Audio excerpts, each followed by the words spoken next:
Hello friends, welcome to Easy Quick சமையல். Today recipe நெல்லிக்காய் சம்மந்தி. இது பார்க்க மட்டும் இல்லைங்க, சாப்பிட்றதுக்கு அவ்வளோ டேஸ்டியாக இருக்கும். ரைஸோடு வச்சு சாப்பிட்றதுக்கு சூப்பர் காம்பினேஷனுங்க. அதே மாதிரி டிஃபனோடும் வச்சு சாப்பிட்லாம்.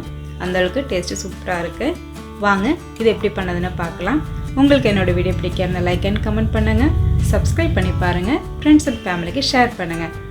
வீடியோவை ஸ்கிப் பண்ணாமல் பாருங்கள். இப்போது 5 நெல்லிக்காய் வந்து நம்ம கட் பண்ணி தனியாக வச்சுக்கலாம். அதில் உள்ளே இருக்கிற சீடு தனியாகவே நம்ம ரிமூவ் பண்ணி எடுத்துக்கணும். நெல்லிக்காய் டெய்லி சாப்பிட்றது அவ்வளோ நல்லதுங்க. ஏதோ ஒரு வகையில் நீங்கள் நெல்லிக்காய் எடுத்துக்கோங்க. இப்போ நெல்லிக்காய் எல்லாமே நம்ம கட் பண்ணி தனியாக வச்சாச்சு. இப்போ கட் பண்ணி வச்ச நெல்லிக்காய் எல்லாமே நம்ம மிக்ஸி ஜாருக்கு மாற்றிக்கலாம். இப்போ இது கூட நான் மாங்காய் சேர்த்துக்கிறேன். கொஞ்சம் புளிப்பில்லாத மாங்காய் தான் நான் சேர்த்துக்கிறேன்.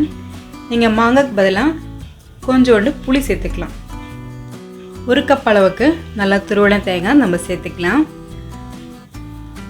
இப்போது ஒரு துண்டு இஞ்சி சின்ன சின்னதாக கட் பண்ணி எடுத்துருக்கேன், அதுவும் சேர்த்துக்கலாம். காரத்துக்கு ஏற்ற மாதிரி பச்சை மிளகாய் நம்ம எடுத்துக்கலாம். நான் 4 பச்சை மிளகாய் எடுத்துருக்கேன்.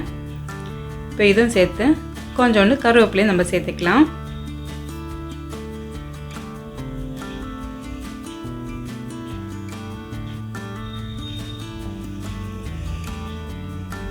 தேவையான அளவுக்கு உப்பு சேர்த்து ஒரு 1/4 ஸ்பூன் அளவுக்கு ஜீரகம் சேர்த்து நல்லா நம்ம அரைச்சி எடுத்துக்கலாம். இவ்வளோதாங்க சம்மந்திக்கு தேவையான பொருட்கள். பார்த்தோன்னா ரொம்ப சிம்பிளான ரெசிபி, டேஸ்ட்டு சூப்பராக இருக்குங்க. ஒன்ஸ் நீங்கள் எல்லோரும் செஞ்சு பார்த்து எப்படி இருக்குன்னு கமெண்ட் பாக்ஸில் சொல்லுங்கள். இப்போ சம்மந்தி நம்ம அரைச்சி எடுத்தாச்சு. இதுக்கு மேலே வந்து கொஞ்சோண்டு தேங்காய் எண்ணெய் மட்டும் விட்டால் போதும். நெல்லிக்காய் சம்மந்தி ரெடி ஆகிடுச்சு. ஒரு டிஃப்ரெண்ட்டான டேஸ்ட்டில் இருக்குங்க. நீங்களும் செஞ்சு பார்த்து என்ஜாய் பண்ணி சாப்பிடுங்க. ஆரோக்கியமாக வாழுங்க. தேங்க்ஸ் ஃபார் வாட்சிங்.